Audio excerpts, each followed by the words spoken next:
Bonjour tout le monde, bienvenue au Plexcom. Aujourd'hui, on a la chance de rencontrer Yann Lefrançois, CPA fiscaliste chez Labranche Terrien Daou Lefrançois et également investisseur immobilier. Salut Yann. Salut Peter, comment ça va? Ça va très bien, merci et toi? Super. Hey, merci beaucoup pour d'avoir accepté cette invitation-là. On va avoir la chance aujourd'hui de parler avec Yann de plusieurs aspects au niveau fiscal, au niveau comptable, entre autres, tout ce qui touche l'immobilier, mais plus au niveau de la spécialité de Yann. Beaucoup de questions que la plupart d'entre vous nous posez dans le cadre de notre métier de courtier hypothécaire et pour lesquels souvent on vous dit qu'on va vous référer à un fiscaliste. Ben, aujourd'hui, il est avec nous. Alors Yann, sans plus tarder, on va débuter. J'aimerais qu'on ait la chance de parler ensemble d'achat d'immeubles, mais surtout comment structurer, disons, est-ce que je le fais en compagnie? Est-ce que je le fais à mon nom personnel? Il existe aussi toutes sortes de véhicules comme les sociétés en commandite et tout ça. Donc, peux-tu m'éclairer à ce niveau-là? Bon, super Peter. Premièrement, je voudrais dire que c'est sûr qu'on fait des règles générales aujourd'hui là, par rapport à différents sujets, mais chaque cas est particulier au niveau fiscal puis au niveau comptable. Ça vaut toujours la peine de consulter là, les différents professionnels avant de faire un choix. Quand je parle des différents professionnels, ça va être votre fiscaliste, votre comptable, votre courtier hypothécaire, votre notaire ou votre juriste pour vous Mhm. aider avec le choix de la structure. Suite à ça, on va parler là, rapidement, comme Peter m'a mentionné, là, quel est le meilleur véhicule légal là, pour faire l'acquisition de mon immeuble. Ouais. Malheureusement, comme tout en fiscalité, il n'y a pas une réponse noire ou blanche là, à cette question-là. En fait, là, au niveau du véhicule d'achat, il faut évaluer différentes variables. Donc, souvent, là, ce qu'on va dire, c'est que si on a une entreprise qui dégage du revenu actif, donc du revenu d'entreprise actif exploité activement, je vous donne un exemple, là, une entreprise de construction qui est active ou si j'ai une entreprise qui est dans le flip immobilier Mhm. actif. Souvent, on va recommander aux gens dans ce domaine-là de s'incorporer. Pourquoi on recommande de s'incorporer? Parce que le taux sur les revenus actifs est assez avantageux en corporation. On parle de 12,2 à 20,4 Mhm. Si je compare ce niveau d'imposition-là aux taux marginaux des particuliers le plus élevé qui se situe à 53,3 on se rend compte qu'il y a quand même un certain Mhm. avantage à aller de l'avant avec ça. Aussi, je veux ajouter là, au niveau du choix de la corporation, n'oubliez pas de consulter votre juriste Mhm. parce qu'au niveau des compagnies de construction et autres, il peut aussi avoir là, d'autres enjeux qui sont plus légaux par rapport à ça. Suite à ça, si on va avec ce qu'on appelle du revenu d'entreprise passif. Quand je parle de revenu d'entreprise passif, là, je parle plus de revenu de location de biens Ouais. immobiliers. Ça peut être du revenu de location d'immeubles commerciaux ou d'immeubles résidentiels. On va tout de suite sortir un, un, une catégorie dans le revenu passif. Les gens là, qui ont des gros parcs immobiliers puis qui pourraient avoir là, 5 employés ou plus à temps plein Mhm. dans leurs entreprises immobilières, le revenu suite à ça est considéré comme du revenu actif.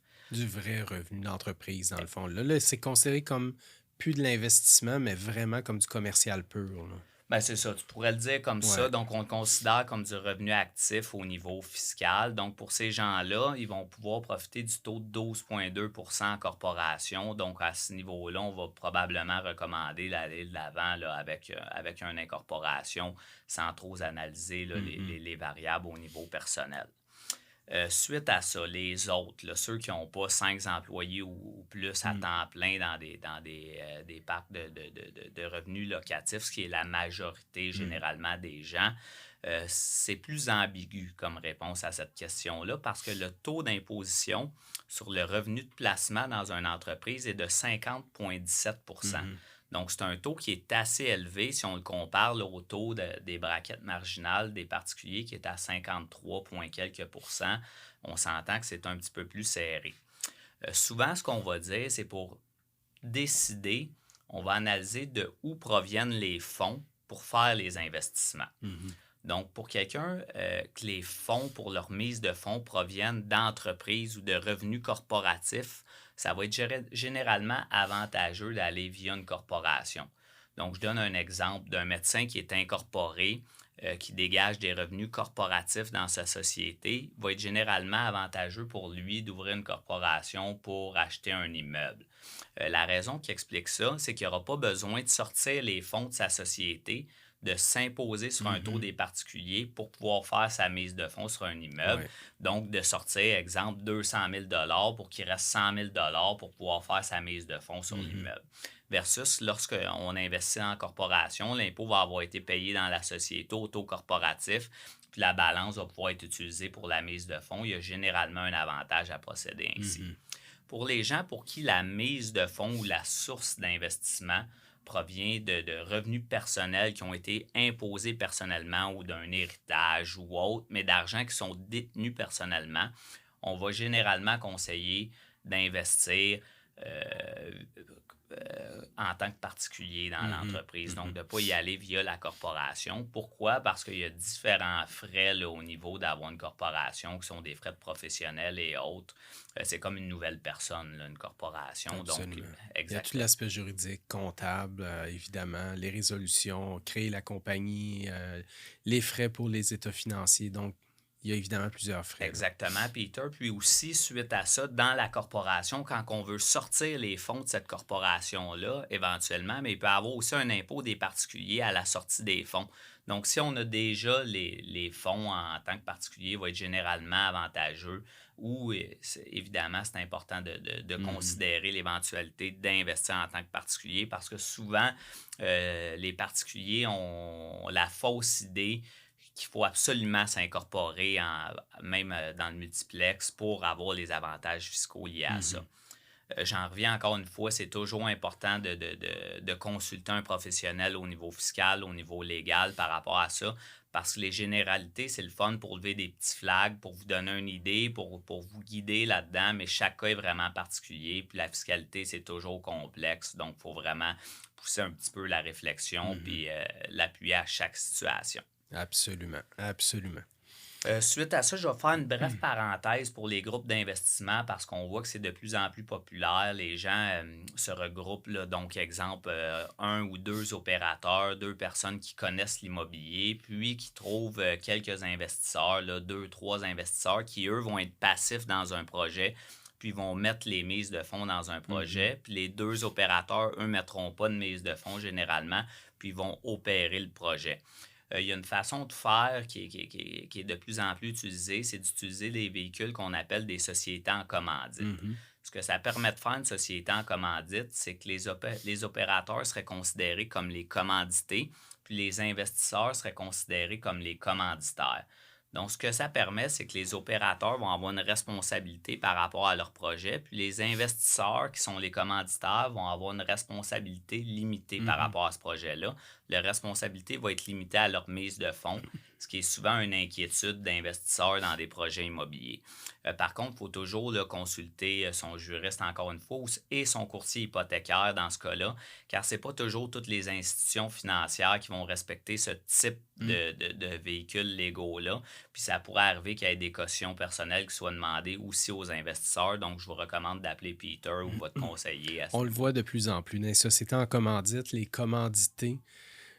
Plutôt les commanditaires, ceux qui vont investir, mais qui ne vont pas nécessairement être impliqués au niveau de la transaction, sont souvent appelés maintenant à cautionner. La SCHL le demande de plus en plus. Donc, effectivement, là, il faut vraiment valider, là. Super, Peter. Donc, pour ce qui est de l'incorporation ou de l'achat personnel, si je résume rapidement, pour les entreprises de construction, les entreprises qui ont du revenu actif, généralement, ça va être intéressant de s'incorporer. Mm. Pour les entreprises qui sont plus dans le revenu passif, comme le revenu de location, si vous avez plus de 5 employés, généralement, ça va être intéressant de s'incorporer. Si vous avez moins que 5 employés à temps plein, mais là, il faut faire une analyse plus poussée. On se rabat souvent sur la provenance de la mise de fonds. Donc, si la provenance de la mise de fonds est corporative, ça va être intéressant de s'incorporer. Si la provenance est de revenus imposés au niveau des particuliers, généralement, ça va être intéressant d'acheter en tant que particulier. Puis pour les groupes d'investissement, ben, on peut toujours là, analyser les sociétés en commandite à ce niveau-là. Et qu'est-ce que tu penses du client qui, nous, ça nous arrive souvent, les clients viennent nous dire, Peter, là, j'ai trop d'immeubles à mon nom personnel, là. puis je suis même plus capable de m'acheter un Ford F-150 puis me financer parce que mon taux d'endettement dépasse la limite. Est-ce que ces gens-là devraient considérer de transférer les immeubles en compagnie pour sortir la dette de leur nom personnel? Ben, c'est sûr que ça peut être une éventualité qui est analysée. Par contre, la dette vient toujours avec un actif aussi. Moi, je ne suis pas courtier hypothécaire, là, puis je ne suis pas Mm. banquier non plus. Donc, au niveau des ratios, je recommande tout le temps là, de vous rabattre sur votre conseiller bancaire à ce niveau-là. Par contre, l'actif contrebalance aussi souvent pour le passif. Donc, si vous avez des bons passifs, généralement, ça devrait être contrebalancé par l'actif, puis ça ne devrait pas tant vous nuire au niveau des passifs supplémentaires. Suite à ça, si c'est le cas et que ça vous nuit, bien, possiblement qu'on pourrait envisager les transferts dans une corporation, analyser conjointement avec vos conseillers. Mais il ne faut pas oublier qu'il y a souvent aussi des cautionnements là, sur ces immeubles-là au niveau Absolument. personnel. Donc, il faut s'assurer que le résultat va être le résultat voulu et que ces cautionnements-là ne vont pas venir nuire à votre endettement personnel, dépendant des types de cautionnement et dépendant des différents prêteurs aussi au niveau personnel. Les enquêtes de crédit peuvent être différentes à ce niveau-là. Absolument, absolument. Donc, je ne sais pas si tu as d'autres questions au niveau À ce niveau-là, c'est d'incorporation. parfait, mon cher ami. On va passer à la question suivante. On va couper juste ici 2 minutes. J'ai le nez qui coule. Les fameuses allergies de ce temps-là, là. Ah ben oui, vas-y, prends ton temps. De toute façon, ça va me permettre de reprendre mon souffle. Ça sort-tu correct comment je parle, mademoiselle? Ou... Oui, Ouais, c'est correct. absolument. Je parle-tu trop vite? Je devrais-tu de baisser un peu? Non, ou tout non? va bien.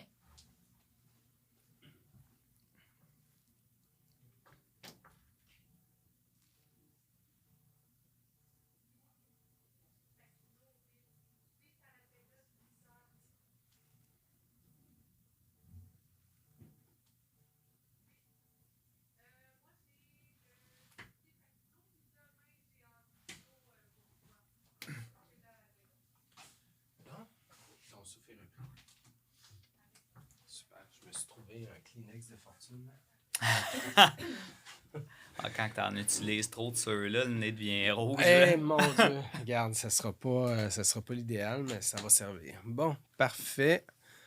Quand vous êtes prêts, vous pouvez clapper. Excellent.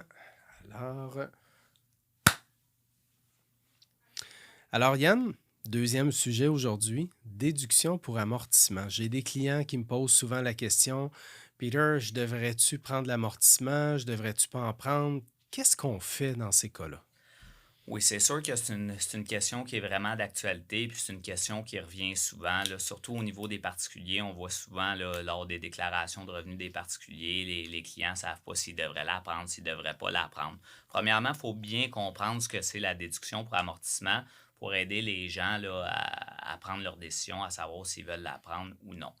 La déduction pour amortissement, c'est une dépense qu'on peut prendre sur une dépense en capital. Donc, quand je fais une dépense en capital, exemple, l'achat d'un bâtiment, je ne peux pas prendre 100% de ma dépense dans l'année où j'ai fait l'acquisition du bâtiment. En fait, ce que les agences du revenu proposent par rapport à ça, c'est de prendre une dépense sur plusieurs années. Dans le cas des bâtiments, on peut prendre 4% de dépenses annuellement. Donc, on vient prendre une portion du coût ou de notre dépense sur plusieurs années. Ce que le gouvernement veut dire par rapport à ça, c'est que le bien en capital va apporter des revenus sur plusieurs années. Donc, il faut qu'on prenne aussi la dépense par rapport à ce bien-là sur plusieurs années. Donc, ça vous aide un petit peu à comprendre la logique par rapport à la dépense en capital. Suite à ça, les gens vont me dire, ah ben là, si je peux prendre une dépense de 4%, mais assurément, je vais la prendre, puis je vois pas pourquoi, on se pose la question. Bien, en fait, pourquoi on se pose la question par rapport à la dépense en capital, la déduction pour amortissement, c'est que c'est pas une dépense qui est obligatoire de 1. La personne doit faire le choix de prendre sa déduction pour amortissement ou de ne pas la prendre. Puis il y a aussi un côté négatif à prendre la déduction pour amortissement. C'est lorsque je vais vendre mon immeuble dans le futur ou mon bâtiment, si mon prix de vente est plus élevé que mon coût initial, moins les dépenses pour amortissement cumulées que j'ai pris, bien, je vais devoir, ce qui est généralement le cas là, en fait, là, je vais devoir m'imposer au moment de la vente sur les dépenses pour amortissement que j'ai pris tout au long de ma détention de mon immeuble. Donc, si au fil des ans, je prends 5 000 de déduction pour amortissement tous les années, que ça se cumule, que ça me donne un montant de 20 000 ce montant-là à la vente, et quand je vais vendre mon immeuble, je vais devoir m'imposer sur un revenu supplémentaire de 20 000 qui est ma dépense pour amortissement cumulé. Donc là, ça fait peur un peu aux gens parce qu'ils se disent ah, mais là, je vais avoir une facture d'impôt future là, par rapport à la vente de mon immeuble. Qu'est-ce que je fais avec ça? Est-ce que je devrais finalement la prendre, la dépense pour amortissement? Comme un petit peu tout, ce qu'il faut faire, c'est vraiment quand c'est prévu puis que c'est budgété, bien, en fait, c'est plus facile de la prévoir au moment de la vente de l'immeuble. Ce qui est un peu négatif, c'est les gens qui ont pris la dépense pour amortissement au fil des années. Puis, lorsqu'ils vendent l'immeuble, c'est une surprise, là, cette récupération-là sur l'amortissement. Donc, quand elle est prévue et qu'on est capable de la quantifier, c'est sûr que c'est plus facile pour les particuliers là, d'évaluer et de prévoir quand ils vont vendre l'immeuble. Suite à ça aussi, il faut prendre je compare souvent la déduction pour amortissement à un REER, en fait. Comme dans un REER, là, je prends une dépense tout de suite quand je cotise à mon REER, mais que je vais devoir m'imposer plus tard sur cette dépense-là à la sortie des fonds du REER. Donc, c'est un petit peu le même concept que la déduction pour amortissement, c'est que je vais prendre une dépense tout de suite sur laquelle je vais devoir m'imposer quand je vais vendre mon immeuble. De façon générale, on va recommander la déduction pour amortissement dans la majorité des cas. Majoritairement quand les immeubles sont détenus à long terme. Si je vais détenir mon immeuble sur plusieurs années, il va généralement être intéressant de prendre la déduction pour amortissement. Puis un des facteurs de succès de cette stratégie-là, c'est de la budgéter, là, de le savoir à l'avance, mais 2, c'est aussi qu'est-ce que je vais faire avec mes économies d'impôts annuellement qui résultent de cette déduction pour amortissement-là que je prends versus si je ne la prenais pas.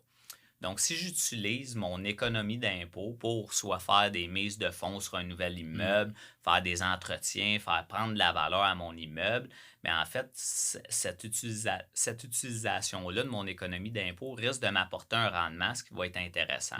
Ou sinon, si je n'ai pas de dépenses à faire ou si je n'ai pas de nouvel immeuble à acheter, on peut utiliser cette économie d'impôt-là pour faire une cotisation REER puis venir diminuer d'autant plus ma facture d'impôt pour faire un rendement dans certains placements. Ou sinon, je peux aussi faire des placements dans un cellier avec cette économie d'impôt-là. Donc, en gros, le succès de la stratégie de la déduction pour amortissement va être souvent qu'est-ce que je vais faire avec cette économie d'impôt-là. Si j'arrive à m'en servir pour faire un rendement au fil des années, bien, ça va être pratiquement toujours intéressant de prendre la déduction pour amortissement, un peu au même titre que de faire une cotisation REER quand j'ai un revenu des particuliers puis que j'ai des fonds pour faire cette cotisation-là. Donc, clairement, c'est de l'impôt reporté parce qu'en bout de ligne, ce que j'économise aujourd'hui, il va falloir que je le paye plus tard quand je vais vendre puis que je vais créer un gain en capital dans mon immeuble. Il faut voir ce que ça me permet d'économiser aujourd'hui, ce que ça me permet de rentabiliser aujourd'hui. Si j'ai une année où je fais très peu de profit ou pratiquement pas de profit, je ne dois pas avoir beaucoup d'avantages à prendre un amortissement en plus. Puis là, c'est un excellent point, Peter. En même temps, je vais faire une petite parenthèse par rapport à ta question. En fait, quand on prend la déduction pour amortissement, c'est un choix annuel qu'on fait. C'est pas un choix que je fais en début de détention que je suis obligé de suivre tout au long de la détention de mon immeuble. C'est un choix que je fais à tous les ans quand je fais soit la fin d'année de ma corporation ou que je fais mes déclarations d'impôts personnels. Donc, à tous les ans, je peux venir décider de prendre cette déduction pour amortissement-là ou de ne pas la prendre. Donc, naturellement, si j'ai aucune économie d'impôt dans une année donnée par rapport à ma déduction pour amortissement, bien, probablement que ce n'est pas intéressant de la prendre puis de la rapporter à plus tard. Par contre, si je suis au taux marginal de 53 % des particuliers dans une année donnée, bien, probablement qu'il va devenir intéressant de la prendre puis de reporter cet impôt-là à plus tard quand j'aurai possiblement un revenu plus faible dû au fait que je serai rendu à la retraite à ce moment-là. Absolument. Donc, en fait, c'est sûr que c'est une analyse qui peut être faite annuellement. Plus les montants sont élevés par rapport à la DPA ou plus on a d'immeubles avec plus de DPA, plus je recommande aux clients de faire une analyse concrète par leur fiscaliste annuellement, à savoir est-ce que ça vaut la peine ou est-ce que ça ne vaut pas la peine de prendre l'amortissement ou du moins avoir cette discussion-là avec votre conseiller là, au niveau fiscal ou comptable. Absolument, absolument. On vient de parler d'amortissement, qui est évidemment une dépense aux états financiers. C'est pas une dépense qui entraîne une sortie de fonds, mais c'est quand même une dépense qui nous permet de réduire notre bénéfice et évidemment notre impôt à la fin. Mais il existe aussi d'autres dépenses que parfois on va capitaliser, parfois qu'on va déduire. Tiens, par exemple, l'entretien. Si je fais un entretien normal sur des bâtiments, j'imagine que je peux le déduire, mais si je remplace mes fenêtres demain matin, c'est autre chose. Peux-tu nous parler un petit peu de qu'est-ce que je dois capitaliser versus qu'est-ce que je peux réellement déduire à chaque année? Ouais, c'est une autre excellente question, ça, Peter. Puis c'est une question qui revient tout le temps. Puis en plus, je trouve qu'elle est encore plus d'actualité parce que souvent, dans le cours d'une année du particulier, s'il n'y a aucune idée de ce qui est une dépense en capital, donc une dépense capitalisable, ou qu'est-ce qui est une dépense courante, il peut se faire une idée ou budgéter un impôt à la fin de l'année qui va être erroné. Mhm. Si notre particulier a une meilleure idée à savoir qu'est-ce qui est une dépense en capital versus ce qui est une dépense courante, il va pouvoir mieux budgéter sa facture d'impôt à la fin de l'année, dû au fait que la dépense en capital, je dois la capitaliser. Puis, comme on a vu précédemment, lorsqu'elle est capitalisée, je vais pouvoir prendre un pourcentage de cette dépense-là à chaque année, versus quand c'est une dépense courante, je vais pouvoir l'utiliser à 100% en Mhm. dépense au cours de l'année. Donc, naturellement, on cherche généralement tous à avoir une dépense courante, là, une dépense qu'on peut prendre à 100% et déduire au complet en cours d'année. Donc, si notre particulier fait une dépense en capital, puis il a l'impression que c'est une dépense courante, mais il pourrait penser, ah, je vais avoir un super retour d'impôt à la fin d'année ou ma facture d'impôt ne sera pas super élevée, mais finalement, c'est une dépense capitalisable qui me donne seulement 4% de déduction. Donc, la facture d'impôt peut changer de façon importante. Ouais, ouais. Donc, c'est important d'avoir une bonne idée de ce que c'est. Un petit truc que je donne rapide, là, parce qu'il faut analyser là, les cas particuliers, comme j'ai toujours dit, mais un petit truc que je donne, c'est pour évaluer si c'est une dépense en capital. Ce qu'on vient de dire, c'est est-ce que ça améliore votre immeuble? Mhm. Est-ce que ça améliore la valeur de votre immeuble, cette dépense-là? Si la réponse à ça, c'est oui, il faut que ça vous lève un petit drapeau, là, puis vous pouvez, suite à ça, adresser là, la question à votre conseiller au niveau fiscal. Mais généralement, ça va être une dépense en capital qu'on va devoir capitaliser puis prendre une déduction au fil des années.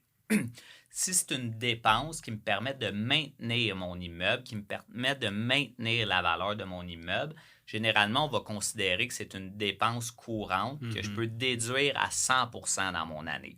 Donc, ça serait les deux petits trucs que je donnerais là, aux gens qui nous écoutent aujourd'hui pour pouvoir évaluer rapidement si c'est une dépense courante ou une dépense en capital. Donc, par exemple, si je décide de remplacer mes fenêtres, remplacer la toiture, ça, c'est évidemment des dépenses qui vont améliorer l'immeuble au final. Donc, possiblement que ces dépenses-là vont devoir être capitalisées, mais si je refais la peinture d'un appartement, là, on est plus dans l'entretien normal. Regarde, je pense que je vais vous donner quelques exemples Ouais. pour donner une idée parce que c'est toujours très C'est difficile. flou, hein? Ouais, c'est C'est flou parce que pas j'en évident, reviens là. directement. Si je change ma toiture Mm. sur mon immeuble, en fait, c'est une dépense qui me permet de maintenir mon immeuble parce qu'il y avait déjà un toit sur mon Mhm. immeuble. OK. Donc, si je dois changer la toiture, je maintiens la valeur de mon immeuble parce que si je laisse un toit déficient, ben, mon immeuble s'en va en Évidemment. dégradant. Évidemment. Donc, c'est un exemple de dépenses qui me permettent de maintenir, qui sera une dépense courante. Aux mêmes dépenses courantes, on se rappelle, c'est on peut déduire à 100% Ouais. dans l'année courante. Ouais. Au même titre que les fenêtres, comme tu me mentionnes, si je change mes fenêtres, bien en fait, je ne viens pas améliorer mon immeuble, je viens maintenir mon immeuble, car si j'ai des fenêtres déficientes, l'eau va rentrer, Ouais. ça va me créer d'autres problèmes, puis là, la valeur de mon immeuble va se dégrader. Donc, ça me permet de maintenir. Mais la marge est mince. Parce que si je viens changer, exemple, le type de matériau dans lequel ma toiture est faite pour mettre un type de matériau qui serait plus haut de gamme, à titre d'exemple, ou qui est plus beau visuellement, bien, possiblement qu'on rentrerait dans l'amélioration de mon bien. Puis c'est encore plus visible avec les fenêtres, peut-être, à ce niveau-là, Peter. Je pourrais avoir des fenêtres qui sont de type standard, puis je décide de changer mes fenêtres pour un type... PVC manivelle, quelque chose de haute qualité ou Exactement, là, tu sais, de qui vont haut me de faire gamme. gagner en efficacité énergétique avec le nouveau programme de la SCHL, APH Select, justement, on veut gagner en efficacité énergétique. Si j'arrive avec des produits qui me font gagner encore plus, Ben, c'est un super point. C'est On un rentre bon dans le exemple flou, de là. quelque chose qui Mm. vient améliorer la valeur de mon immeuble à ce niveau-là. Puis là, Ouais. il faudrait considérer la dépense en capital. Mhm. Donc, la ligne est toujours mince entre les deux. Pourquoi c'est ce qui explique pourquoi c'est tant dur pour le particulier de venir budgéter par rapport à ça. Mm. Mais au moins, en ayant les grandes lignes, vous allez être capable de lever les flags, d'en discuter avec votre conseiller. Ça va vous permettre de budgéter. Puis même de les flaguer lorsque vous allez faire vos déclarations de revenus ou les déclarations de votre corporation. Donc, Mm. ça va être plus facile pour votre comptable ou votre fiscaliste de les traiter adéquatement parce que des fois, ça peut être camouflé là, dans un paquet de dépenses puis ça peut être mal traité à ce niveau-là. Je vais quand même vous donner quelques exemples de dépenses qui sont capitalisables puis quelques exemples de dépenses qui sont courantes. Au niveau de la taxe de bienvenue, la taxe de bienvenue est un élément qui est capitalisable au coût de la bâtisse sur lequel on peut prendre une dépense pour amortissement de 4 %. Les honoraires professionnels avant l'achat d'un immeuble sont capitalisables aussi au coût de la bâtisse. Fait que là, on parle d'évaluation, notaire, Inspection. probablement, inspection, courtier hypothécaire, ça rentre-tu là-dedans? Courtier hypothécaire, c'est différent. Je vais y revenir dans notre prochain terme, thème à ce niveau-là. Par contre, là, si j'utilise un conseiller quelconque, si j'ai des frais pour un courtier immobilier avant transaction, si j'ai des frais par rapport à inspection, évaluation et autres, généralement, ça serait capitalisable au coût de la bâtisse, ce qui est souvent oublié par les clients. Un point qui est très souvent oublié, puis qui est assez important parce que ça peut être des dépenses importantes, c'est si j'achète un immeuble, puis tout de suite après l'achat de l'immeuble ou dans l'année suivant l'immeuble, je fais des gros travaux sur cet immeuble-là de remise à niveau. Ces travaux-là vont généralement être capitalisables. Je m'explique, la logique derrière ça, c'est si j'achète un immeuble, puis entre guillemets, j'ai un deal à l'achat de cet immeuble-là, je le paye moins cher à cause qu'il est en mauvais état. Puis l'année suivante, je dois faire des travaux là, importants sur l'immeuble pour le remettre à niveau. Bien, c'est comme dire, je l'ai payé moins cher, l'immeuble, dû à ces travaux-là que je dois faire. Donc, ces travaux-là font un peu partie du coût de mon immeuble. Donc, des gros travaux de remise à niveau suite à l'achat devraient être capitalisés au coût de l'immeuble. C'est quelque chose qui peut être inspecté souvent par le gouvernement. On voit beaucoup des projets d'optimisation, entre autres, où on refait souvent une partie des appartements ou même de la configuration de l'immeuble. Bon, regarde, tu me Là, prends d'avance, ça, c'était mon prochain sujet, mhm. donc les gros optimisateurs d'immeubles. Ouais. Là, si on vient changer la vocation, puis qu'on avait des logements qui étaient plus de type look appartement, puis qu'on transforme ces logements-là plus de type look condo, entre guillemets, bien là, on a vraiment une amélioration. Là, puis on a aussi une amélioration de la valeur de l'immeuble, comme je mentionnais, parce que les loyers ne seront plus les mêmes, la valeur de l'immeuble ne sera plus les mêmes. Donc, si je change un comptoir qui était en stratifié pour un comptoir en granit ou en marbre, on comprend que c'est plus de la maintenance uniquement. On là, est dans l'amélioration. Exactement. Donc, au niveau des optimisations, il faut faire attention. J'ai des gros travaux d'amélioration de logement. Là, on va parler quelque chose qui est beaucoup plus en capital à ce niveau-là. Au même titre que si je viens faire des subdivisions dans mon immeuble, là, si j'avais des appartements qui étaient des 5,5 puis que je les transforme en 3,5 ou autre, là, peu importe, là, ça aussi, on parlerait de travaux en capital. Si j'apporte un agrandissement à mon immeuble, c'est un exemple assez simple pour comprendre que ça aussi, ça serait une dépense de type capital à ce niveau-là. Un autre petit exemple que je voudrais donner pour les gens qui pourraient changer un local de type résidentiel à commercial ou vice-versa, ça serait des dépenses généralement qui vont être considérées comme des dépenses en capital à ce niveau-là. Donc, plusieurs grosses braquettes de dépenses en capital. Si je passe aux dépenses courantes, là, on a touché rapidement là, la toiture, les fenêtres qui sont des dépenses importantes qui souvent les gens pensent que c'est des dépenses en capital, mais qui vont être souvent des dépenses courantes. Donc ça, c'est agréable de ce côté-là parce que ça me donne une déduction à 100% à ce niveau-là. Si je change là, mon entrée qui est en asphalte pour un autre entrée en asphalte, bien, c'est encore de la maintenance, dépenses courantes à 100%, mais si je change, c'est de l'asphalte pour du pavé unique, j'ai une amélioration, là, il faut faire attention. Là. On veut rentrer dans le capital. Ouais. Les menus entretiens courants, là aussi, faits sur un immeuble, sur une bâtisse, vont être généralement des dépenses de type courant, déductibles à 100%. J'apporte aussi une petite parenthèse pour les gens qui louent meublé. les meubles, les électroménagers vont être des éléments qui sont capitalisables. Donc, ce n'est pas une dépense à 100%. OK. On doit venir l'amortir. Ça va nous donner approximativement une déduction pour amortissement de 20% par année à ce niveau-là. Donc, bien important par rapport aux dépenses courantes, dépenses en capital, le petit truc que je vous donne, c'est si ça vient améliorer mon immeuble, ça vient améliorer la valeur de mon immeuble, généralement, ça va être une dépense en capital. Ça vient maintenir mon immeuble, maintenir la valeur de mon immeuble, ça va être généralement une dépense courante à ce niveau-là. OK, parfait. Puis, qu'est-ce qu'on fait quand on parle plutôt de frais de financement? On en a un petit peu glissé un mot tantôt, mais il y a toutes sortes de frais. Il y a les frais de la banque, il y a les frais du courtier hypothécaire. Ces frais-là vont être traités comment d'un point de vue fiscal? C'est une bonne question. C'est d'autant plus d'actualité aujourd'hui, Mhm. Peter, vu que je suis avec toi. Là, donc, les frais de courtier hypothécaire rentrent dans nos frais de financement. On met ça souvent là, dans la grande catégorie frais de financement. Là, la SCHL est super active, super d'actualité présentement. Donc, on va discuter, on va survoler aussi les frais SCHL rapidement. Pour les frais de financement, ça donne ce qu'on appelle là, les déductions pour frais de financement. Ça nous permet de les déduire sur une période de 5 ans. Donc, ce n'est pas une dépense qu'on peut prendre à 100% dans l'année qui sont encourues. C'est une dépense généralement qu'on va pouvoir prendre sur une période de 5 ans.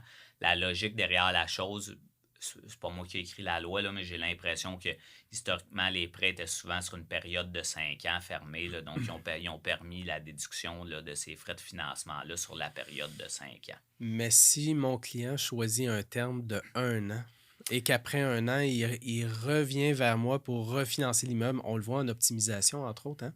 Ouais. Les clients viennent nous voir, on fait un prêt sur 12 mois, optimisation, on refinance SCHL, il y a un frais de courtage au début, il y a un frais de courtage dans 1 an. Bon, Comment on le traiterait? tu me prends encore de cours. On voit que c'est ton sujet, là, Peter, à ce niveau-là. Donc, au niveau des frais de financement qui sont amortissables sur 5 ans, si mon prêt est remboursé entièrement dans une année, mes frais de financement qui étaient liés à ce prix-là deviennent 100% déductibles dans l'année du remboursement du prêt. Parfait. Donc, je pense que ça répond un peu à ta question. Absolument. Là. Ça deviendrait déductible dans l'année courante. Je vais quand même vous donner quelques exemples là, de frais de financement pour que ce soit clair pour les gens. Là. Donc, on a parlé de la SCHL. Là, donc, les frais liés à la SCHL, à la prime SCHL, sont un frais de financement qui viendrait être amortissable sur une période de 5 ans. Lorsqu'on passe chez le notaire, l'acte hypothécaire est un exemple de frais de financement qui est souvent oublié. Donc, malheureusement, non déductible à 100% dans l'année courante, mais amortissable sur une période de 5 ans. Les frais de votre courtier hypothécaire lors de la transaction sont aussi déductibles sur une période de 5 ans. Donc, les frais de Peter vont souvent être déductibles sur une période de 5 ans. Les frais de garantie hypothécaire quelconque aussi, là, puisque ça peut être la CHL, ça pourrait être d'autres, là, donc vont être aussi là, amortissables sur une période de 5 ans à ce niveau-là. Là. Parfait. Puis, sur la prime SCHL, il y a une taxe à payer. Celle-là, elle n'est évidemment pas déductible. Là. Est-ce qu'elle est récupérable? La taxe à payer, en fait, va être comprise dans... Puis là, je ne m'étais pas préparé à cette question-là, mais va être, si je ne me trompe pas, comprise dans ta prime SCHL. Donc, si tu récupères... Elle n'est pas comprise. Elle n'est pas comprise. Ça veut dire qu'il faut la payer chez le notaire, mais elle n'est pas ajoutée au prêt. Elle n'est pas capitalisée, cette taxe. Ça, c'est une taxe de 9 % qu'on paye sur la prime. Donc, j'imagine qu'on peut pas... Pour quelqu'un qui est inscrit aux taxes, ça se récupère-tu ou... En fait, c'est pas une TVQ que tu payes. Là. C'est une taxe spécifique à la prime. Ouais. En fait, c'est un frais de financement aussi à ce niveau-là. Okay. Donc, à ce niveau-là, la taxe serait aussi déductible sur la période de 5 ans du prêt, même si ce n'est pas inclus dans ton financement. Là. Donc, c'est un frais de financement que tu payes à l'année 1, malheureusement, au même titre que si j'achetais un bien meuble là, que je peux déduire sur quelques années. Même si je le paye au complet au moment de la transaction, ce qu'on vient dire, c'est que cette taxe-là que je paye me permet d'avoir un prêt sur 5 ans qui va me dégager des revenus sur 5 ans. Donc, la période d'amortissement vient sur 5 ans. Donc, quand je n'ai pas la réponse exacte, là, j'essaie de m'appuyer sur ma logique, puis j'en reviens aux grandes règles.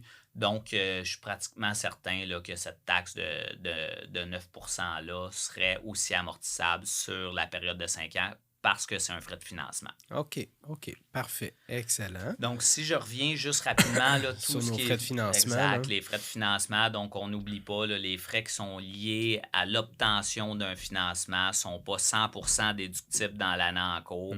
Donc, budgétez pas un gros retour, une grosse diminution d'impôts. Ces frais-là sont déductibles sur une période de 5 ans. Il faut l'amortir sur une période de 5 ans, mais deviennent 100% déductibles, comme tu as mentionné, Peter, si on rembourse le prêt en intégralité dans une année avant la période de 5 ans. Absolument, absolument. Il y a d'autres frais également. Admettons que je suis propriétaire de plusieurs immeubles. Je dois me promener entre chacun de ces immeubles-là, rencontrer des locataires, superviser les travaux. Il y a évidemment des frais de déplacement. Comment on traite ces frais-là? Bonne question. Encore une fois, la question super d'actualité qui revient souvent. Je vais juste prendre une petite gorgée. Vas-y. On est actif dans le podcast Exactement, aujourd'hui, puis je pense que je on parle livre beaucoup, beaucoup là. d'infos, donc c'est bien de prendre une pause. Bon, merci pour cette pause. Oui, évidemment, Peter, il est permis de déduire là, des frais de déplacement. Quand je parle de frais de déplacement, je veux dire les frais liés au véhicule du propriétaire d'immeubles locatifs. Donc, le permis de conduire, les immatriculations, l'essence, l'assurance, les frais de location selon certaines limites ou une déduction pour amortissement si le véhicule est acheté. Je ne sais pas si j'ai oublié des frais, si j'avais mentionné assurance ou non. Assurance, essence, Assurance, essence, matriculation, entretien, permis, entretien. normal. Exactement, frais de location ou déduction pour amortissement sur le véhicule. Donc oui, il m'est permis de prendre des frais de déplacement pour les propriétaires d'immeubles locatifs. Par contre, ce qui est stipulé, c'est que je peux prendre un prorata de ces frais de déplacement-là. Donc, je dois pouvoir prendre la portion qui est affaires versus la portion personnelle. Donc, mes déplacements affaires me donnent le droit à une déduction, mais pas mes déplacements personnels. Donc, je dois venir faire un prorata. Mes déplacements affaires divisés ou sur les déplacements totaux faits avec le véhicule. La logique derrière ça, c'est que le gouvernement ne veut pas que je puisse déduire sur le revenu de mes immeubles des déplacements que j'aurais faits pour mes besoins personnels. Donc, les déplacements affaires sont déductibles. Là, ce qui est important suite à ça, c'est de venir déterminer quels sont ces déplacements d'affaires-là qui sont acceptés par le gouvernement, parce qu'il peut y avoir différentes nuances par rapport à ça. Donc, pour les propriétaires qui ont un seul immeuble, ils vont accepter comme dépenses d'affaires les déplacements si c'est pour faire des entretiens ou de la maintenance sur mon immeuble. Ces entretiens-là sont faits par moi, le propriétaire de l'immeuble. Donc, si j'ai un seul immeuble, les seuls déplacements qui sont considérés comme affaires par le gouvernement, c'est des déplacements pour aller faire des entretiens et de la maintenance sur mon immeuble. Les autres déplacements vont être refusés comme déplacements d'affaires. Donc, si je dois aller faire visiter un logement, un de mes locataires, ça ne rentre pas dans ça. Malheureusement, ça ne rentre pas là-dedans. OK. Donc, c'est étonnant parce que ça reste quand même que je dois me déplacer. C'est une activité d'affaires aussi en tant que telle. J'aimerais ça te dire aujourd'hui là, que c'est accepté, puis j'écris pas toujours les lois fiscales par rapport à ça. Il y a différentes logiques derrière ça. Je veux pas trop rentrer dans le détail aujourd'hui puisque ça demeure très théorique, là, puis je veux garder l'attention des gens sur le sujet particulier.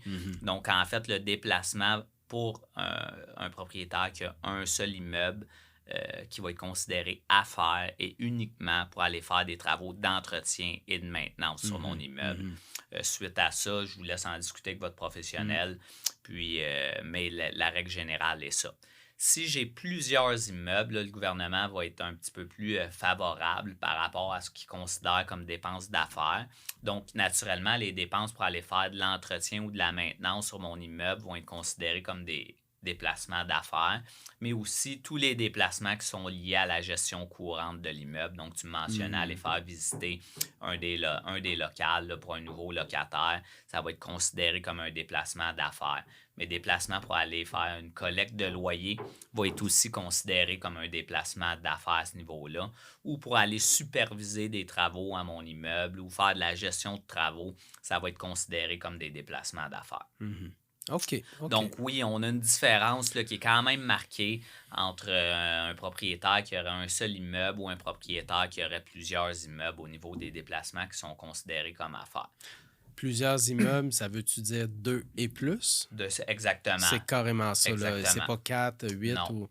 à partir de 2 et plus, je suis C'est qualifié à avoir plusieurs immeubles. Là. Exactement, Peter. Donc, suite à ça, il faut aussi prendre en compte... faut prendre en considération qu'il va falloir faire le prorata de mes déplacements. Donc, je vais prendre ces déplacements d'affaires-là divisés par mes déplacements totaux, multipliés par les dépenses qui sont acceptées, puis ça va me donner ma dépense que je peux prendre contre mes revenus de location. Je vais apporter un petit point là, supplémentaire qui fatigue souvent les clients. Le gouvernement se réserve le droit de vous demander un registre de vos déplacements pour venir justifier vos déplacements d'affaires. Ce que ça veut dire, ça, c'est que vous devez détenir un registre qui vient mettre vos dates de déplacement, de où vous êtes parti, vers où vous êtes allé, puis combien de kilométrage, puis quelle était la raison de votre déplacement. Le gouvernement se réserve le droit de vous demander, puis je vous le dis, il demande, là, ce registre-là, s'ils viennent vérifier vos dépenses de déplacement contre vos revenus de location. Donc, c'est quelque chose qu'il faut malheureusement là, tenir et faire. On ne peut pas seulement faire un estimé ou un pourcentage de nos déplacements. Puis aussi, on ne peut pas non plus faire un calcul hypothétique avec, exemple, un frais de déplacement à 0,55 sous, puis multiplié par un nombre de kilométrages pour me donner ma dépense de déplacement à faire. Donc, en fait, il faut vraiment comptabiliser nos dépenses liées au véhicule, puis suite à ça, tenir un registre de mes déplacements d'affaires, puis venir faire ce prorata-là pour les dépenses de déplacement. Donc, c'est quand même un travail assidu. Là, c'est du travail à temps plein quand tu as beaucoup d'immeubles. Exactement. Je sais qu'il y a des petites applications, puis il y a des logiciels qui se font pour tenir ces kilométrages-là avec toutes les applications sur le cellulaire maintenant. Je suis sûr que les gens vont être capables d'en trouver une là, qui leur convient, qui peuvent faciliter la tenue d'un registre de déplacement d'affaires à ce niveau-là, Peter. All right. Good. Excellent. Autre question qu'on se fait poser souvent. Peter, j'aimerais ça, plutôt qu'acheter l'immeuble, j'aimerais ça acheter les actions de la compagnie qui détient l'immeuble. Dans quel cas je devrais envisager d'acheter les actions plutôt que les actifs pour une transaction immobilière? Une question qui est de plus en plus d'actualité, là, comme le marché est super serré puis qui est parfois là, difficile de s'entendre sur un prix de vente. Les différents intervenants essaient de trouver différentes façons pour minimiser l'impôt, les différents impôts lors d'une transaction immobilière. Puis l'achat des actions d'une société qui détient un immeuble est une de ces façons-là qui a été utilisée pour réduire la facture fiscale lors d'une transaction. Qu'est-ce que ça me permet de réduire, premièrement? Ça me permet de réduire la taxe de bienvenue. Donc, si l'immeuble a été détenu pour une période de 2 ans et plus dans une corporation, généralement, ça va nous permettre d'éviter d'avoir à payer une taxe de bienvenue lors de la transaction. On sait que les taxes de bienvenue dans certaines localités, puis surtout si les valeurs de l'immeuble sont élevées, peuvent être assez importants. Là. Donc, c'est quand même une économie substantielle à considérer à ce niveau-là pour l'acheteur. Au niveau du vendeur, on l'a vu plus tôt quand on a parlé de la déduction pour amortissement sur la bâtisse qui, au moment de la vente, devient imposable. Si on vend les actions de l'immeuble, cette déduction pour amortissement-là ne devient pas imposable au moment de la vente. Donc, pour un propriétaire qui aurait détenu un immeuble pendant plusieurs années, qui a pris la déduction pour amortissement à tous les ans, exemple 5 000 par année sur 10 ans, ça fait quand même un montant de 50 000 supplémentaires qui deviendrait imposable au moment de la vente. Ça peut être un avantage substantiel de venir vendre les actions de la société pour ne pas avoir à s'imposer sur cette récupération pour amortissement-là. Donc, comme acheteur, ça voudrait dire que je pourrais même proposer cette solution-là au vendeur en lui faisant refléter l'avantage potentiel d'économie d'impôt?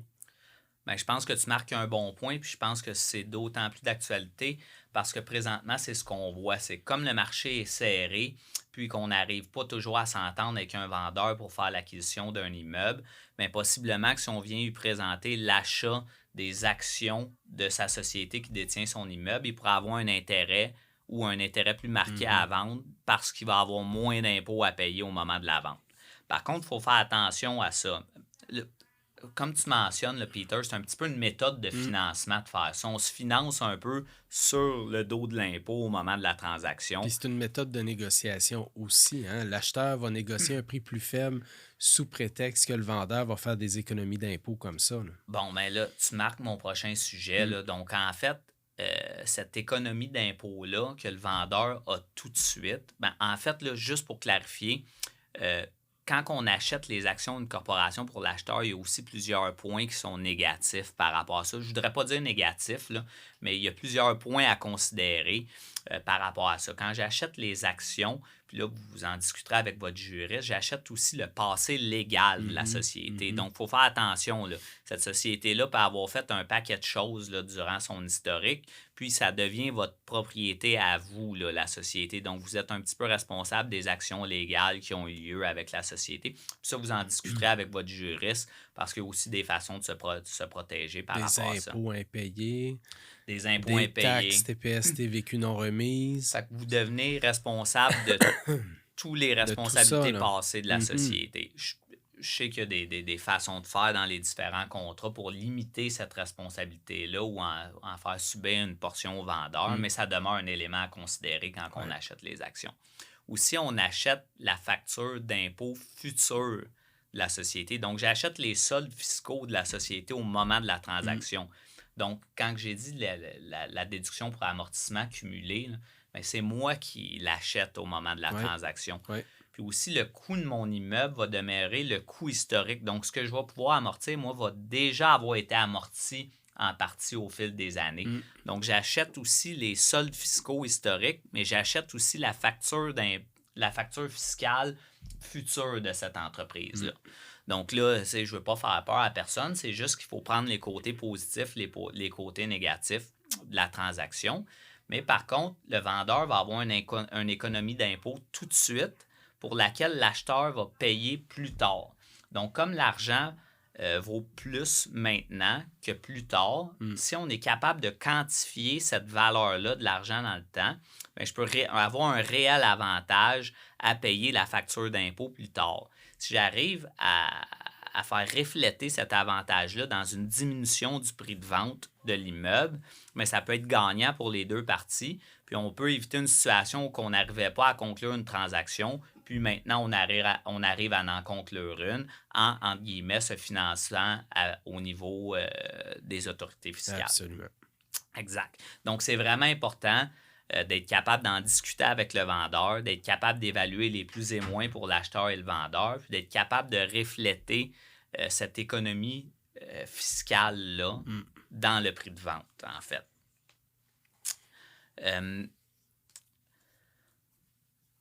Je veux quand même mettre en garde là, les gens, là, parce qu'il y a beaucoup de frais qui sont liés à ce type de transaction-là. Il y a beaucoup d'honoraires de professionnels parce que justement, il faut venir se protéger du passé de la société. Il faut faire un certain due diligence sur la société pour venir évaluer différents aspects. Là. Exemple, y a-t-il des dettes fiscales impayées et autres? Donc, il y a plusieurs frais entourant ce type de transaction-là. Donc, je vais essayer de donner une règle du pouce. J'aime pas ça faire ça parce que chaque situation est particulière. Mais je dirais, si vous n'avez pas une économie d'une taxe de bienvenue là, au niveau de l'acheteur qui est de l'ordre minimum de 50 000 approximativement, je vous dirais généralement, ça ne sera possiblement pas avantageux d'y aller avec une transaction d'action vu tous les frais qui vont être liés à la transaction. Donc, si j'ai une taxe de bienvenue qui peut être épargnée au niveau de 50 000 en montant, puis plus ça va être élevé, probablement plus que ça va être avantageux d'y aller avec une transaction d'achat d'actions de la société, je vous recommanderais de ne pas envisager l'achat des actions en bas. Y aller en achat d'actifs à ce moment-là. Exactement, plus standard, parce qu'il ne faut pas que les économies non plus soient entièrement payées en horaires professionnels et autres, parce que vous allez vous retrouver au même point qu'une transaction plus complexe pour les deux parties, puis des négociations compliquées. Là. Absolument. Donc, plus les économies sont importantes au niveau de la taxe de bienvenue, puis au niveau des récupérations de déductions pour amortissement, plus ça va devenir avantageux de considérer ce type de transaction-là. All right, excellent. Il nous reste 2 sujets à discuter, balance de prix de vente et autoconstruction, surtout l'autocotisation. Parlons de la balance de prix de vente. Est-ce qu'il existe des avantages fiscaux pour le vendeur de considérer une balance de prix de vente? OK, on va rentrer dans la balance de prix de vente parce qu'encore une fois, c'est un sujet qui est très mal compris. Mhm. Puis pour lesquels là, il y a des croyances populaires qui sont erronées. Là. Donc, si j'ai une balance de prix de vente, il n'y aura pas d'impôt à payer ou autre. Mhm. C'est pas exactement comme ça Ouais. que ça fonctionne. Mais d'entrée de jeu, il faut considérer qu'il y a des avantages qui peuvent être pour l'acheteur et pour le vendeur de considérer une balance de prix de vente. Donc, pour l'acheteur, ça peut permettre de réduire possiblement la mise de fonds qui est mise sur l'immeuble au niveau de la balance de prix de vente. Puis là, ça, je vais adresser la question peut-être plus à Peter là, qui connaît le sujet. Il faut faire attention là, parce qu'il y a des critères bancaires et autres aussi avec ça. Mais généralement, une balance de prix de vente va peut-être nous permettre de diminuer un petit peu le montant de mise de fonds qui peut être mis. Puis je ne sais pas, c'est peut-être un sujet que tu as déjà couvert là, dans un autre podcast. C'est certain que c'est un sujet qu'on couvre également dans les podcasts, mais on se rappelle qu'une balance de prix de vente, ça demeure un financement au même titre que le créancier de premier rang. Puis avec les prix d'aujourd'hui au niveau multilogement, on paie souvent beaucoup plus cher que la valeur économique elle-même de l'immeuble. Donc au final, il n'y a pas de place pour une balance de vente. C'est très rare, mais parfois, il y a des belles transactions qu'on peut réaliser dans lesquelles on peut mettre une balance de prix de vente en place. Alors là, dans ces cas-là, ben, souvent, on se fait dire, ouais, mais ça va être parfait pour le vendeur parce que comme ça, il va pouvoir décaler son impôt dans le temps. Puis on entend un peu n'importe quoi. C'est pour ça qu'on voulait que tu nous parles un petit peu Bon, plus de ça ben, aujourd'hui. excellente réponse. Là. C'est sûr que dans un marché que les justes valeurs marchandes sont astronomiquement plus élevées que les valeurs économiques, au niveau de la balance de prix de vente, ça peut être un petit peu plus difficile, mais ça peut possiblement réduire un petit peu la mise de fonds. À évaluer, vous en Ouais. discuterez avec Peter si c'est le cas. Au niveau du vendeur, un point intéressant, c'est que s'il ne veut pas s'il veut pas sortir complètement du marché, ça peut quand même lui permettre de se négocier un intérêt sur sa balance de prix de vente. Donc, dans le fond, il peut se négocier un revenu d'intérêt. Des fois, les taux d'intérêt dans les dernières années n'ont pas été super intéressants. Ça peut être une façon de battre le marché au niveau du taux d'intérêt dans quelque chose qui est quand même un investissement sécure. Là, je ne vais pas faire de conseil d'investissement là, ici là, parce que c'est pas mon domaine, mais tout de même, il peut avoir un intérêt qui est chargé sur un immeuble. Ça peut être intéressant pour le vendeur. Suite à ça, le vendeur peut aussi reporter de l'impôt dans le temps. Donc, pas économiser de l'impôt, mais reporter dans le temps sur une période maximum de 5 ans sur la balance de prix de vente. Là, pour exprimer ou pour expliquer cette économie d'impôt-là, c'est difficile un petit peu sans faire d'exemples chiffrés et autres. Donc, je vais essayer de faire un exemple facile. Je sais qu'en communiquant des chiffres, c'est pas toujours facile, mais si les gens veulent, ils pourront se prendre des petites notes puis le regarder par eux-mêmes chez eux. Donc, si moi, j'ai un immeuble que je vends 300 000 prix de vente 300 000 on comprend que ça arrive plus souvent aujourd'hui qu'il y a des immeubles qui se vendent 300 000 mais pour les fins de l'exemple, là, si j'ai un immeuble qui se vend 300 000 que j'avais payé historiquement 100 000 ça me génère un gain en capital de 200 000. Donc, 300 000 moins 100 000, c'est mon gain en capital qui est de 200 000, sur lequel, suite à ça, je vais venir payer un impôt. Donc, la portion imposable va être de 100 000 mais mon gain en capital est de 200 000.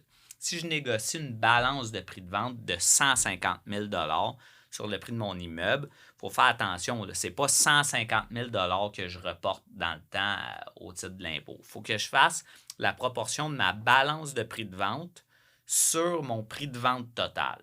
Donc, 150 000 sur 300 000 ça vient me donner 50 fois mon gain en capital qui était 200 000 ça vient me donner 100 000 Okay. Donc, c'est ce 100 000 $-là que je vais pouvoir reporter au maximum sur les 4 prochaines années. Mais à chacune des années suivantes, il va y avoir un calcul qui va être fait pour un minimum qui doit être inclus dans mon revenu imposable, même si la balance est seulement payable à la fin. Là, je ne rentrerai pas dans le détail du calcul pour chaque année, mais ça vous donne une grosse idée. C'est pas mon entièreté de ma balance de prix de vente qui est reportable dans le temps, mais c'est mon prorata de la balance de prix de vente sur mon produit de disposition multiplié par mon gain en capital qui va être reportable dans le temps. Puis c'est encore moins l'entièreté de mon gain en capital qui est reportable dans le temps. Donc, il faut faire attention. Souvent, les gens pensent que les économies sont monstres. Là. Donc, plus la balance de prix de Le vente. gouvernement a vu neiger, là. Exactement. Là. C'est votre partenaire Ben financier là-dedans, puis il connaît ses règles. Ouais. Donc, là, j'ai pris un exemple où que la balance de prix de vente était de la moitié du prix de vente, mais généralement, ce qu'on voit, c'est que la balance de prix de vente va être beaucoup plus petite en pourcentage que le prix de vente total. Donc, l'avantage va s'amenuiser grandement plus que le prorata est petit entre la balance de prix de vente et le produit de disposition total. Un autre point que je vais ajouter sur la balance de prix de vente, c'est au niveau de la balance de prix de vente, c'est que c'est quelque chose qui va être possible souvent quand les prêts hypothécaires sont pas trop élevés pour le vendeur sur la bâtisse. Donc, pour un vendeur qui n'aurait pas de prêt, ça peut devenir intéressant de faire une balance de prix de vente pour aller chercher un intérêt. Mais pour un vendeur qui a un gros prêt hypothécaire, bien, ça va être plus difficile parce qu'il doit utiliser le produit de la disposition qu'il reçoit pour rembourser son prêt. Donc, il ne peut pas non plus laisser l'entièreté de tout ça en balance de prix de vente, sinon il va devoir couvrir les fonds lui-même. Donc, balance de prix de vente, on n'oublie pas. Avantage pour l'acheteur, possiblement au niveau de la mise de fonds. Avantage pour le vendeur au niveau d'un frais d'intérêt, puis d'un petit report d'impôt à ce niveau-là. Effectivement. All right, excellent. Dernier sujet. Après ça, tu vas pouvoir reprendre ton souffle. Ah, c'est super, je parle beaucoup, hein? On va parler d'autocotisation.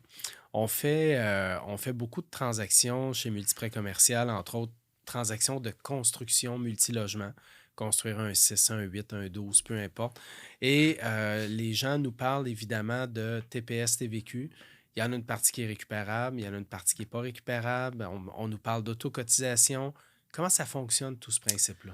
Ouais, sujet très mal compris. Au niveau des propriétaires puis des intervenants immobiliers, sujet qui est souvent oublié. Malheureusement, dans certains cas, il y a des taxes à la consommation qui s'appliquent sur les transactions. Pourquoi c'est souvent oublié?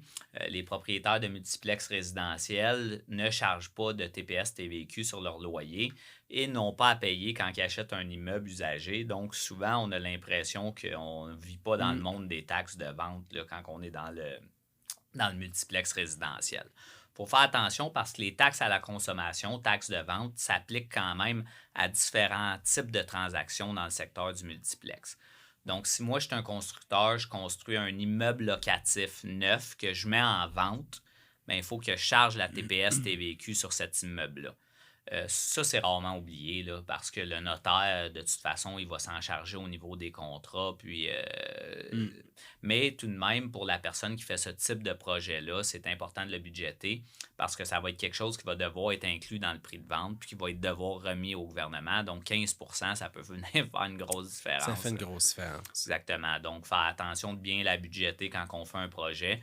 Pour la remise, naturellement, là, le notaire va s'en charger au moment des contrats. Ou que c'est souvent plus oublié, c'est un constructeur qui se construirait un immeuble locatif, puis qui, suite à ça, lui, le mettra en location. Donc, en fait, je me construis un immeuble, puis après ça, je trouve mes locataires, puis je me mets à louer cet immeuble-là. Au moment où l'immeuble devient disponible à la location, je dois m'auto-cotiser sur la juste valeur marchande de cet immeuble-là, donc comme si je le vendais sur le marché, en TPS TVQ. Donc, je dois venir remettre au gouvernement la même TPS TVQ que si j'avais vendu l'immeuble. La logique derrière la chose, c'est que le gouvernement dit ben moi, je serais perdant si ça ne serait pas fait parce que tu vas te mettre, toi, à recevoir des revenus de loyer sur lesquels il n'y a pas de TPS TVQ. Ouais. Puis quand tu vas revendre ton immeuble au final, bien, ça va être un immeuble locatif usagé. Il n'y aura pas de TPS TVQ qui va s'appliquer. Donc, versus le constructeur qui a construit un immeuble locatif neuf, qui le vend, qui paye TPS TVQ, il faut que ce soit équivalent avec celui qui se met à louer. Donc, il doit s'auto-cotiser au même titre sur la TPS TVQ.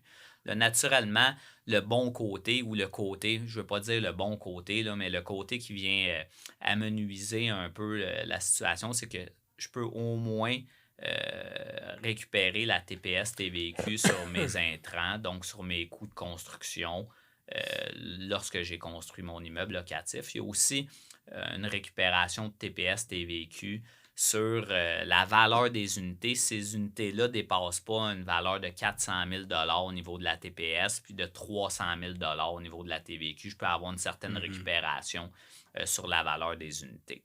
Donc, au niveau des autocotisations, pas oublier pour les constructeurs d'immeubles locatifs qui vont vendre, il faut le budgéter parce que ça va être à remettre au moment de la vente. Même chose pour les gens qui construisent des immeubles puis qui se mettent à les louer par eux-mêmes.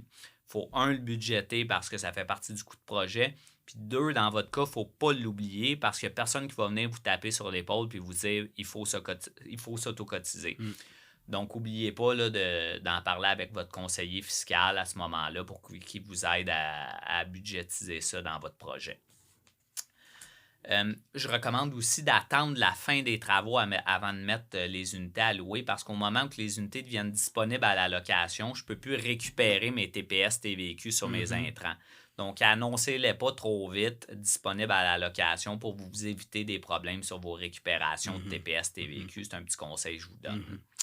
Suite à ça, un autre sujet qui est souvent oublié, c'est au niveau des rénovations majeures. Donc, les gens qui achètent un immeuble, qui font des rénovations majeures sur cet immeuble-là peuvent être aussi sujets à l'autocotisation sur la juste valeur marchande en TPS TVQ. Rénovation majeure, c'est un mot qui est assez flou. Là. Qu'est-ce qui est considéré comme des rénovations majeures? Ça a été débattu en cours là, dans tous les sens, cette question-là. Regardez, je vais vous donner une règle du pouce. Là. Encore une fois, faites attention avec ces règles-là. Mais si vous modifiez plus de 90% de votre bâtiment, on parle de rénovation majeure.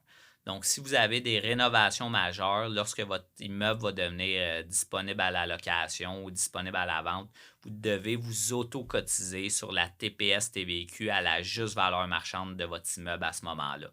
Ça, c'est très souvent oublié.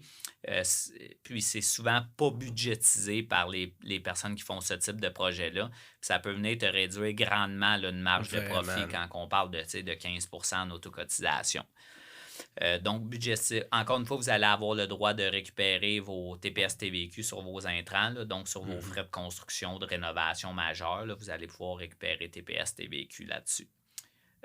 Un petit point aussi là, pour les gens qui sont très près du 90% dans leur projet, là, je vous recommande documentez donc votre dossier avec un architecte si c'est un gros projet là, ou un projet d'importance là, pour dire c'est quoi le pourcentage réel du bâtiment qui va être touché. On parle du 80%, 82%, parce que si c'est inspecté par le gouvernement puis que votre dossier est bien documenté puis qu'on vient montrer avec l'architecte que tel pourcentage du bâtiment a été modifié, bien, vous avez plus de chances de pouvoir justifier votre position à l'agence gouvernementale qu'il n'y a pas eu plus de 90% du bâtiment qui a été modifié. Donc, c'est pour cette raison que vous n'êtes pas autocotisé sur la TPS TVQ.